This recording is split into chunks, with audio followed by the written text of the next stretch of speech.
Bonsoir, bonsoir, bonjour. C'est Congo News 24.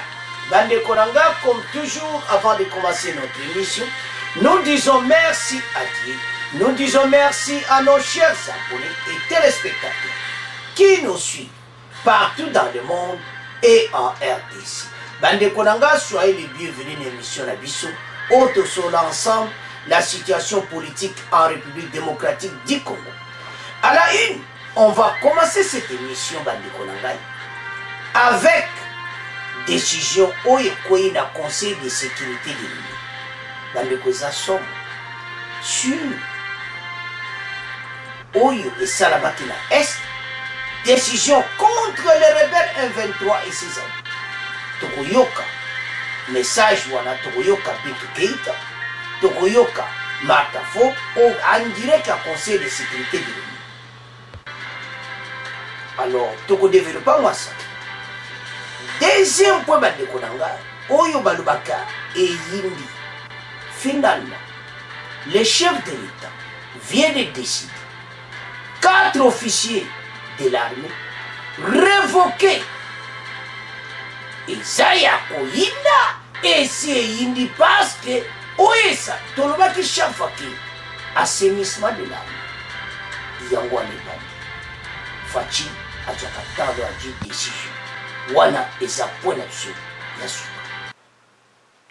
Alors, Bandeko, commençons avec le premier point. Bandeko, la décision Zoma qui a osaka na ngote. Na oelekaki na Nord Kivu. Arumangabo, Rutshuru, partout. Communauté internationale bazalaki, bazai kolanda. Alors, Bandeko, décision Ezwami contre les M23. Ba pesipena oyo kaka EDC Fachi, FARDC Fever. Kimbala oyo. Il faut ba force ensemble et sangana MONUSCO. C'est-à-dire ONU va utiliser des hélicoptères nyonso le plus tôt possible pour na ko attaquer Batouana. Balobi oye salami kune dirager population na ndenga mokete. Alors bandeko changement oyo kaka ONU basali ouverture ONU basali to senga bandeko était MONUSCO. Donc le col la décision gout na ONU parce que déjà tout le monde qui vient à terre baza coopérer penzo yo kaka parce que l'hélicoptère wana de combat et ça ni bayana ngo. Et maintenant, et combien d'applications? Balobi, il faut qu'on lance ma force vive. Entre-temps, ma bonne sanité, de dire si. Et Kozalawana, pour na kobongser. Première partie, d'abord, tu as un message à Bintou Keïta. Yazaka en direct, tu as ensemble, Nabino, que Oyo Salamina S, maintenant, est comme temps. Aussi là na batu les M23 et comme tozi bango lokola pena ba force yo ka ennemi entre temps bazo traiter pour DDRC ba groupe armé nyonso ba déposer ba arme masolo DGC bandaki nango na Nord Kivu boyebi dernièrement batu bayaki ba délégation ba uté Kenya ko solo na ba groupe armé loko pour la nini poto silisa makambo. Alors, maintenant, Conseil de sécurité de l'ONU va monieti. Peuple wana souffrir trop. C'est trop.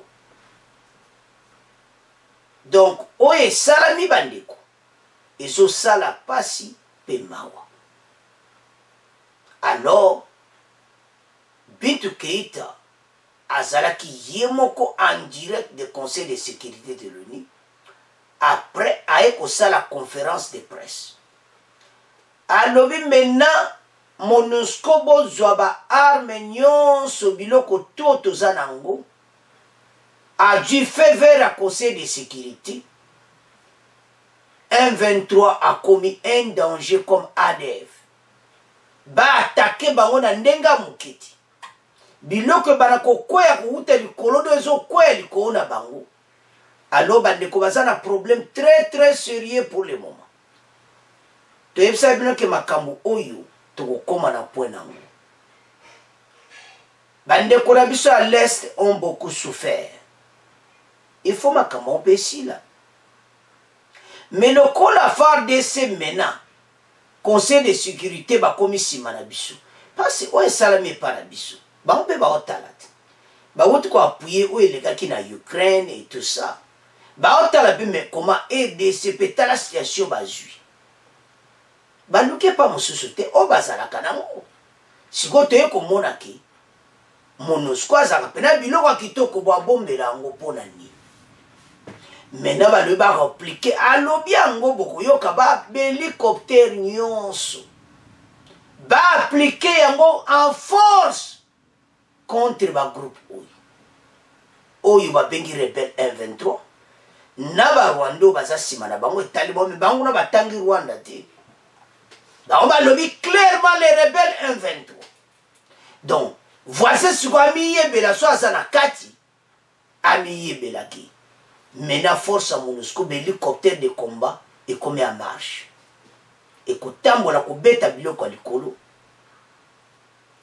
pona kosilisa babi faut kosilisa bango alobango clair ke pena kosilisa bango pena force mon tout ici bayokana lisusu te bo comprendre que décision so ewuti na conseil de sécurité de l'ONU eza kosakana mote. Alors totanga nano oyo de yango oyo balobi et puis toyoka yango bongo toyoka Bintou Keïta bon to continuer l'émission na biso pas ça choque dans cette émission toyoka na Bintou Keïta. Du pays, une réponse militaire ferme à toute provocation, un engagement politique de bonne foi et une opérationnalisation du programme DDRCS, province par province, constituent les conditions pour régler définitivement le problème M23. C'est ce qu'a indiqué ce mercredi 1er juin 2022 à partir de Goma, au Nord Kivu, la représentante spéciale du secrétaire général de l'ONU en RDC, Bintou Keïta. C'était au cours de la conférence de presse des Nations Unies. Les propos de la chef de la MONUSCO sélectionnée par Honoré Misenga Kalala. Nos efforts doivent se poursuivre pour régler le problème M23 une bonne fois pour toutes.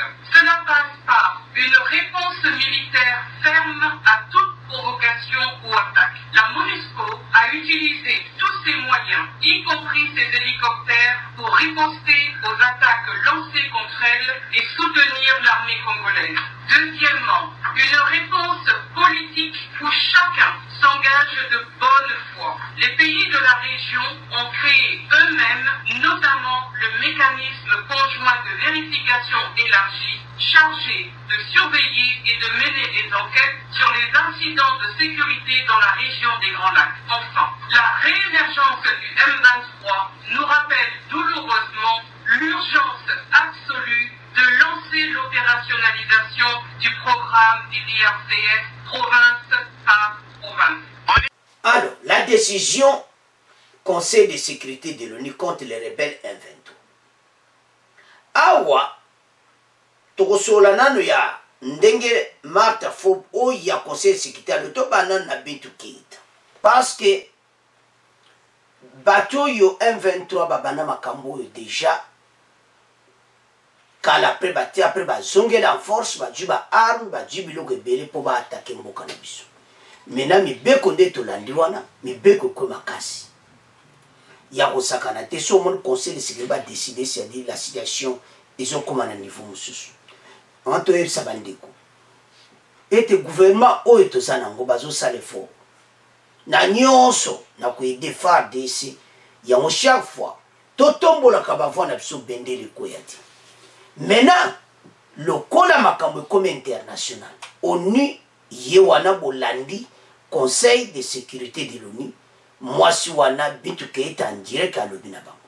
Maintenant tokoyoka la sous-secrétaire au ya ONU na charge Afrique Madame Fob donc Martha Pobi, je m'excuse, Martha Pobi toyoka ye ako expliquer makambo lisusu na kati ya Nations Unies la situation eza na ndenga kosakana te bandeko nanga parce que ba voisin ba yebi oyo bango bazaki kosala.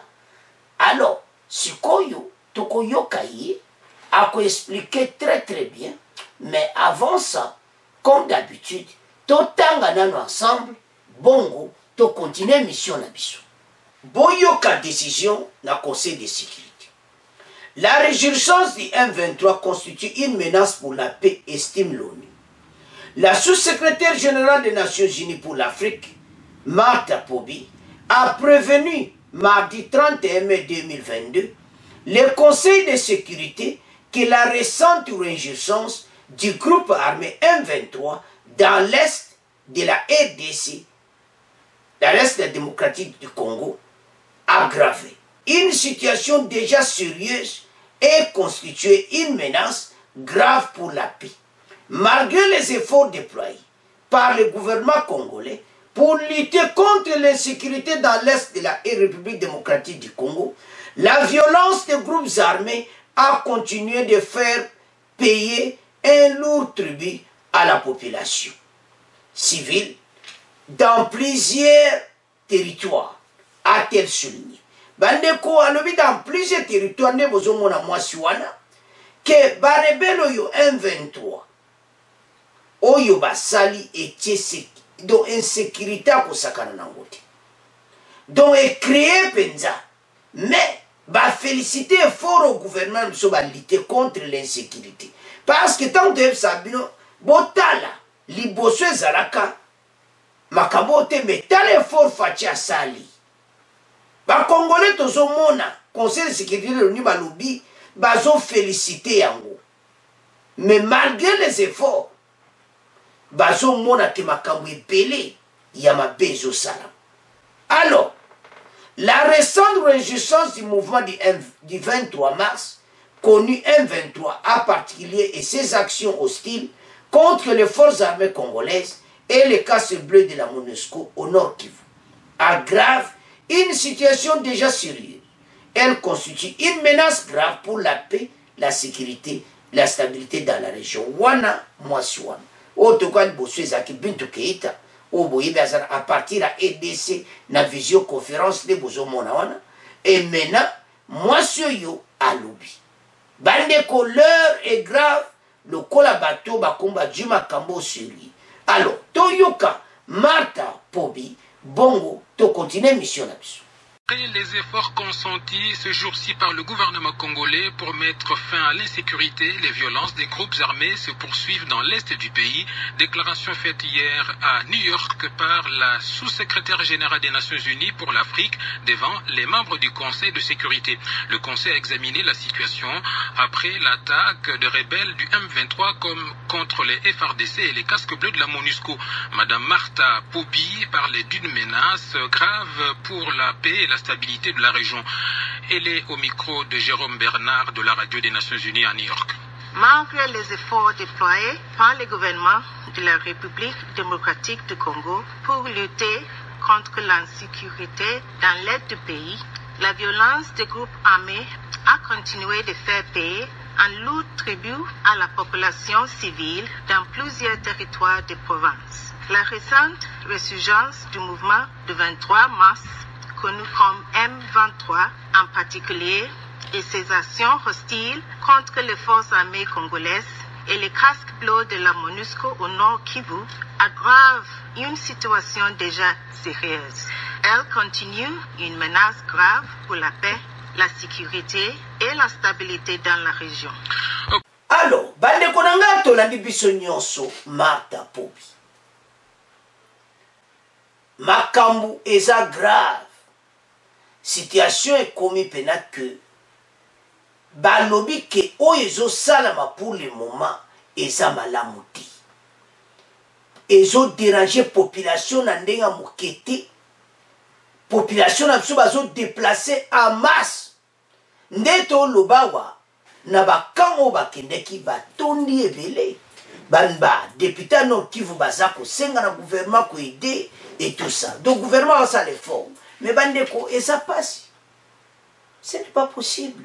Mais parfois quand je regarde nazotala nabi, ah, peuple oyo, nzambe sunga. Peuple oyo, il faut amona, asepela. Bande ko vivre difficilement. Talaka place aux alertes moyoko 1,23. ADF. Oh boy, non. Mais ce que c'est important, c'est que ma solo mène comme international. Quand le Conseil de sécurité va l'obéir en haut, maintenant, est comme point que Makambo est grave, surtout dans la situation de voisin. On va s'assumer Makambo. Tout ceci, notre richesse, peuple wana a comme payer prix pour la richesse na biso. Non, ce n'est pas bon. Et ça là, mawa, et ça fait mal.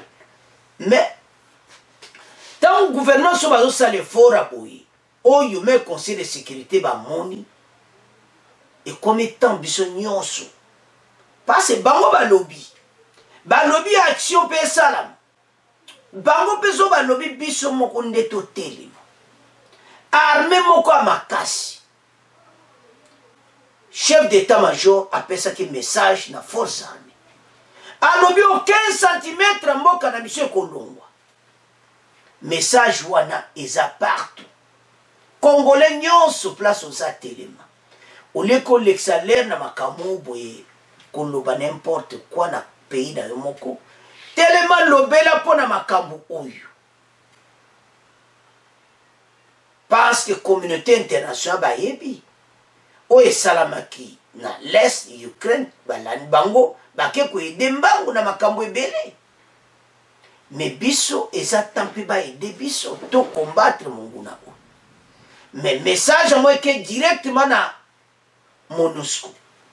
Que va appliquer l'hélicoptère nyonso est en place. Va lutter contre l'insécurité en place. Alors c'est ça message Oyo, Conseil de sécurité de l'ONU. Ça problème Oyo, il y a 1,23 Oyo EDC de comment Joabango le cola ADF. Donc pour le moment, et comme basé au colonel tout qu'on attaquer bango na ADF parce que au monika va se replier le calme est revenu ba keko se préparer parce que baza supporter le col yebani ba kamnyo se bimi polele te bi que mikolo ba ko sala semblant comme si loko ezati mais tout ça na bino maele ba kokokate bande konanga. Et comme étant oyo Congolais nyonso telema o ezamboka na biso bakosa biso te bandeko monguna ayaki amekaki basekre nyonso ebimi tolala na émission passée basala basodano bakanki interview masolo nyonso ebimi et maintenant étape menée combien na niveau de sécurité de l'ONU yango il y a une mission à l'île. Le kola bango va jouer ma kamena na maboko pe, mais puis surtout s'organiser très bien. Message à ma Congolais na gouvernement ezaboui. Message à peuple. Ba commentaire nyo soto tangi. Ba lobby to préparer armée. Ba sengi na ba député à Nord Kivu, ba le bâti à mur entre Rwanda na RDC. Ba bengi bango ba agresseur na biso. Alors que la majorité bazalaki akei na mboka na biso ndenge ba paye belé ba yambaka les réfugiés.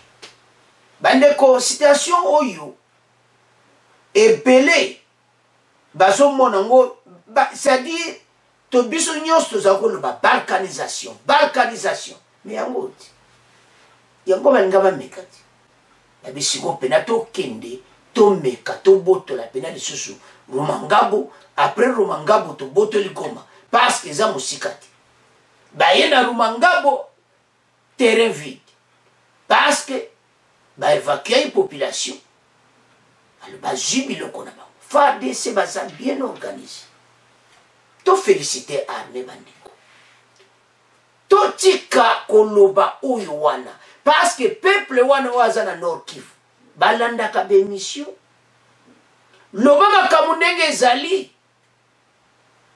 peuple maintenant ayeba été pour le moment se replier dans la forêt soi-disant, mais ils ont déjà traversé quelque se préparer. Et ça m'a quand même se sous-battu, mais na sepeli na forces armées comme un renfort ya kosakana te bomona ki semaine qui ba na renfort et outil Lubumbashi. Donc pena plein à craquer. Gare républicain de nombre pena et yo ka kosakana te. Pona nini? Tome kako territoire absolument protégé. Yango congolais telema tobunda ponambuka. Totika koloba oyo wana. Totali et loko ni esalama bongo. Division entre biso na biso. Soki makambo le président de la République one ba meki ko tia force à makambo oyo. Soki pression oyo ya ba groupe armé et bandaka la. Mbele makambo e kwa kosila déjà. Mais comme quand l'air fatia yi, ne mena to mona ngwe lamuki. Bon mona teke e comme le kule yi makasi. Pourquoi? Parce que tu simbi place au bomba lingakati. État de siège. Bango balingi angote. Bande ko tozo mona kaka boye. État de siège e bomi ba kope belé. Et baby si ba kopa ba te belé ba li akaona ba sala ka ba kope na bango Nicolas Makila ba congolais ba za kufa. Yango bozo mona ki bazo telemé l'état de siège. Ba congolais to la muka na point où. Alors, message, je ne sais pas, bande konyoso, il y a Nord Kivu. Boza na confiance ya armée na biso.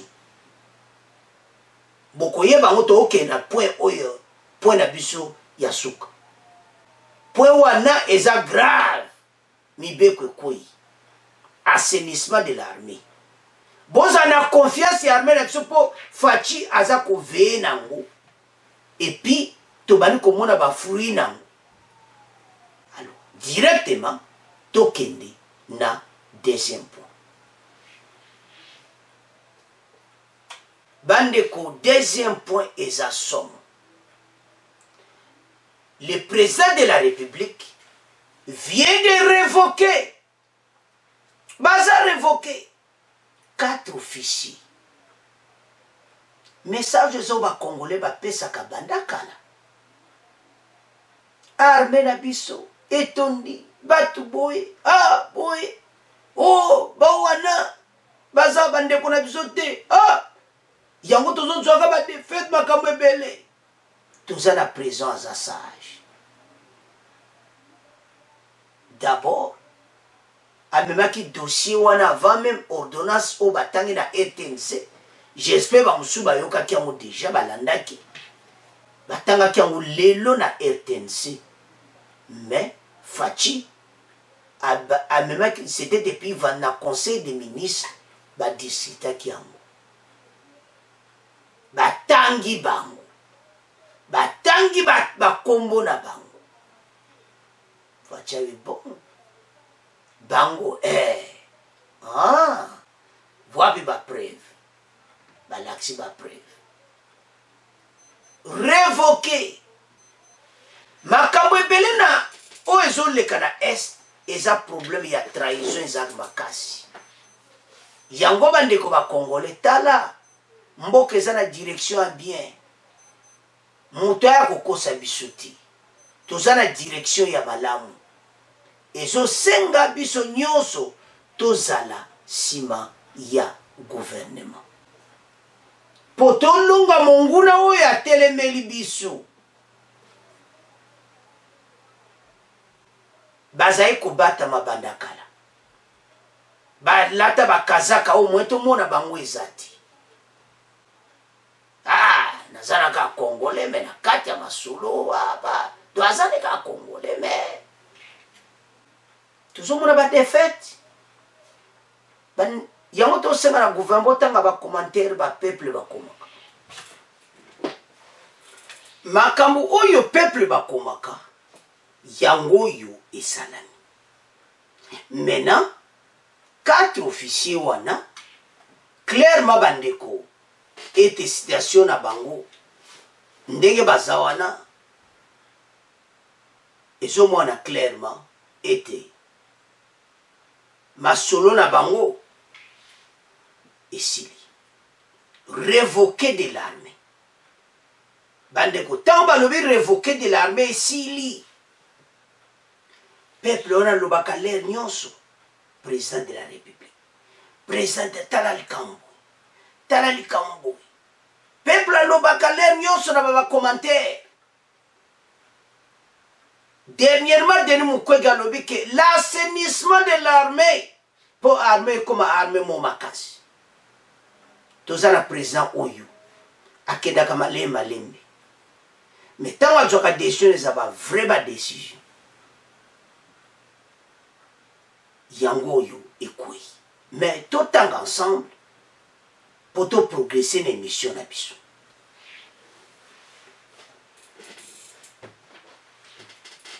Et Yindi Tshisekedi vient de révoquer 4 officiers supérieurs de l'armée.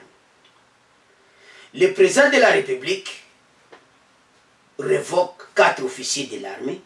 Dans une ordonnance datée du 26 mai 2022, lue ce jeudi 2 juin sur les antennes de la radio-télévision nationale congolaise, le président de la République, Félix Antoine Tshisekedi Tshilombo, a révoqué 4 officiers supérieurs des forces armées de la République démocratique du Congo FARDC. Bayebaki bango bandakala. Je crois bien bazaki poursuivi. Koyeba makamuni bazosala. Batrahir mboka. Mais toujours yeba te passé. Et yeba nangwata ba yebisi biso tina te. Po balobi te pourquoi baza révoqué. Congolais, c'est à comprendre. Donc, je suis là qui va révoquer. C'est quoi? Makambwana ceux qui va l'obakam. Il s'agit du lieutenant-colonel Kibibi Muntwari, Major Sidobi Zimungu, alias America, Major Aruna Bovik, Major Moudande Kitambala. Le chef de l'État a pris cette décision sur proposition du gouvernement Sama Lukonde après avoir entendu le Conseil supérieur de la défense. Ndenge bozo mona na ba photo wana. Donc après avoir entendu le Conseil supérieur de la défense, Fachi a pris décision sur proposition du gouvernement Sama Lukonde. C'est-à-dire dans le conseil des ministres. Le gouvernement Sama Lukonde va lui Fachi Talaboui. Fachi habité dans le conseil supérieur. Wow. Conseil supérieur. Nin. Oh voilà boy. Ah, maintenant, bah preuve hier. Voilà Fachi n'a pas de décision. Na mutu va révoquer yemo va yepena ke ba kanginga. Ma yele silinga likamokolo bezate. C'est ça. Tonobaki bandakala. Et comme le cola donc, bande kotara, ezo salamawa. Dossier oyo, eza dossier moko ba congolais, il faut tout téléma. C'est pour cela, ils sont révoqués. Alors,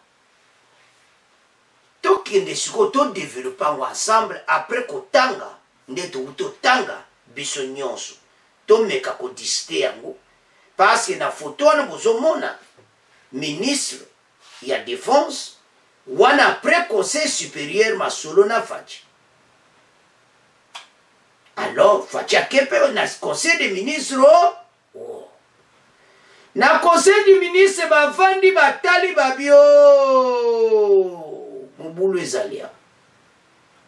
Alors Fachi agit proposition il y a gouvernement Sama Lukonde dans le conseil des ministres.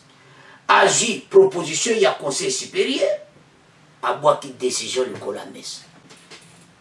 Alors, c'est qu'on développe ensemble. Bandeko, makambo yo, ba Congolais bazako lobango bandakala. assainissement de l'armée est nécessaire. Maintenant, yango yu ekomi na tomoni yango.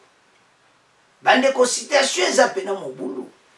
Soko zotala olobi mais do bateau yo babanda makambo yo banda kala. Donc c'est ça situation oyo tozana. Mboka mais boy armée ko gagner ndeni. Ce tozana bateau yo. Oui, ça peut donc. On comprend qu'après, Makambo, Nyon, c'est la M23, il y a Rwanda, tout cela. Makambo Ibimi. Vous savez, parce que je me souviens. Tant vous faites des sabots là qui changent Naro, Roni, Ngomba, on a mis balé au M23 Bazalaki. Mais Mbala Moko. M23 y a récupéré mon lissus. Mais comment? Ça dit trahison, Moko Zalaki. Makamoko a bien été le kakiwa. Révocation d'officier, oyo zomo na clairement ma solo moko ezawana. Oyo ngana yo, bako yebsote mengana yebi. Ba abonné déjà bazo koma, ba yebi na bango tout. Pourquoi bazar révoqué? Les noms étaient bien cités na radio-télévision congolaise. Colonel Kibibi Montouari, Sido Bizimungu alias America, Major Aruna Bovik, et puis Major Mudande Kitambala. Montouari, Bizimungu, Bangonyo Soamisat. Donc, na Aruna Bovik Bango 4. Alors, bande konde to butolo bawana. Sikoyo bando kia Congo. Bolo bati.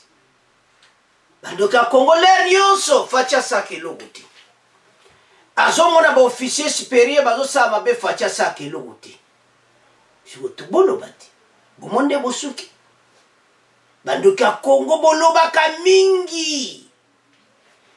Na ebite bolboza na place na ye. Bandeko, il faut te comprendre mon konjo tozana ye. Oyebiso ozana confiance à chef de l'État. Ozana confiance à président na yo. Et c'est encore trop. Mais il faut ozana confiance na ye. Ya onto esa ba Congolais. Faut ozana confiance ya président de la République. Alingi mboka oyo. Bando kia Congo balobi ya mabe. Ebele kutu bakilo vanda soki ba réunion ba vanda place mobo. Akambwane simbati. Guerre wana esisi la te. Quel esprit! Bando kia Congo. Batondi ebele. Babana kobima moko moko. Bandeko, la décision a été prise et lue sur la chaîne nationale congolaise. Na RTNC. Donc, ezama kamoko yo kaka, o eza ya koyina. Ya onto esa ba Congolais. Tout élément. Tous à la sima ya notre président de la République. Tout élément, biso nyonso sima mokonzi na biso.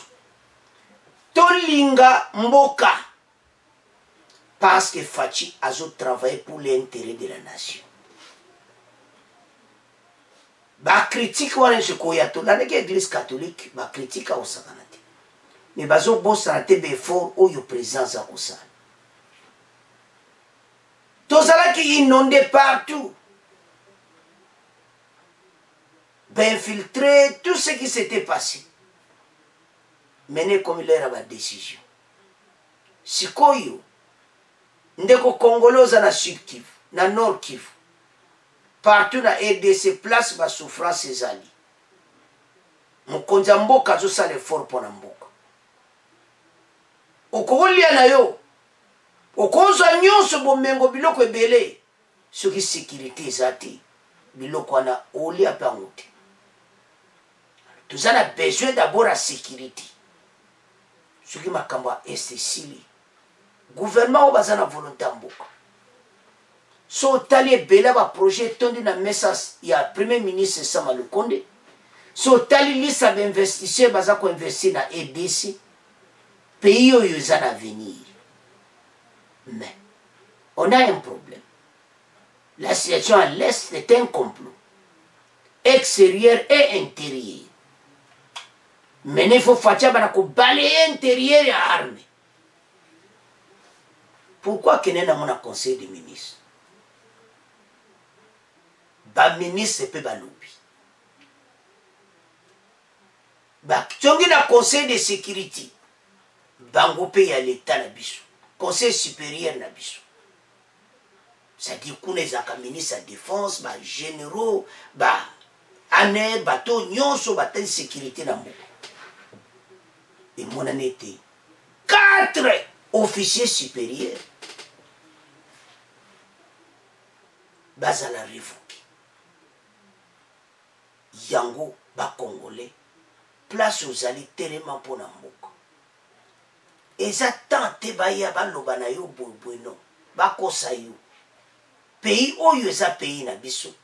Nous avons l'intérêt ya ko protéger mboka oyo. Ebele balingaki mboka oyo ekoma don na ebité. Bukansi bandeko ADF wana, il y a un complot aussi ADF. Maintenant il y a un 23 toyebi. Il y a ADF pe kobima. Tozawa. Ça ne peut pas continuer comme ça. Yango, ba groupe armé locaux, botika ba armé. Bokende na processus wana, bo solola na papa. Boja mindu ki passe, bo kota ki na ba raison ndenge na zamba. Bande kopoza na place à chef de l'État, arrivé au pouvoir, au kuta tala un groupe. Tala ba groupe armé bazo se multiplier. Na ba sponsor na bango. Oui, bato baza motema moko. Bato vraiment baza kokufa. Yozo zwa pena mbongo pe.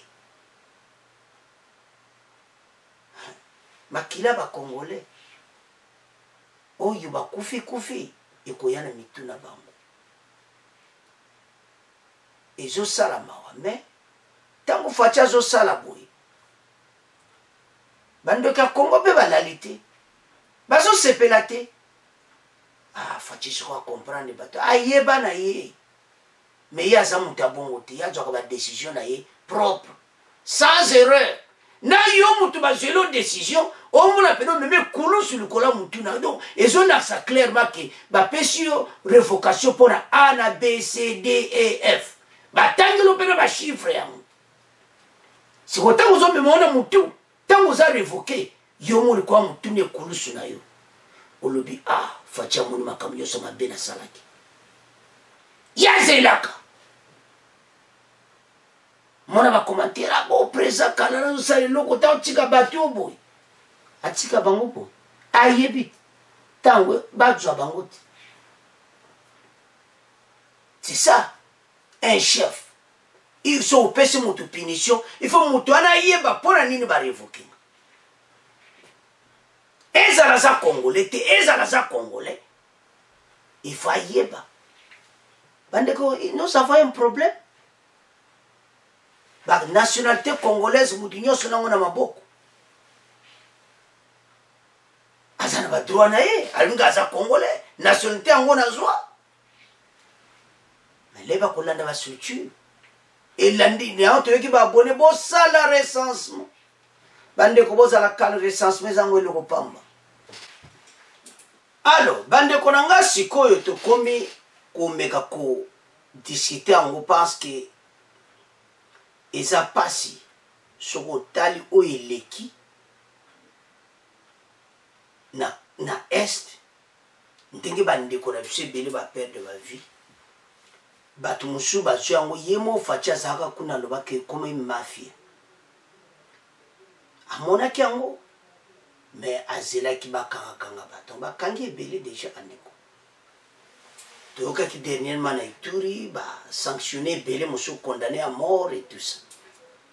eza mawa ifale nde boyi maintenant fatia dji bamesure ebele bandeko bakoyeba bango bo nyonso baza kosala mabe ntango ekoki yango tozoyebisa bandeko nyonso ete chef de l'état ali wana mpona mboka telema 1 cm ya mboka ekokende te assainissement de l'armée en marche yango wana ebandi 4 officiers révoqués c'est bien bon mosusu bayebi ke awa nga mpe so nasalaka makambo wana kala te bakozala nanga bakosimba bango to mpe bayebi bango mais il fallait kokanga moto na preuve parce que moto nyonso amwanaki aza congolais alors bandeko na ngai tobandi kokoma pe près na fin mission mais tontoloba likambo très important ete biso nyonso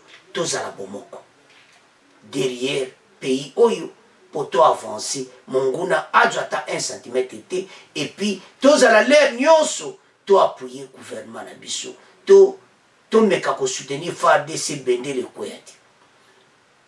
Merci na bandeko nyonso na ba message na bino ba message encouragement. Merci en tout cas salinga plaisir à osabanati ba abonné en tout cas merci ba message kitoko pona mboka pe merci bolobi mingi bo pesinga conseil merci na ba conseil na bino merci na musala na ngai to comme na fait mission na biso c'est à ce point to comme clôturer mission bo abonner massivement bo partager au revoir à la prochaine.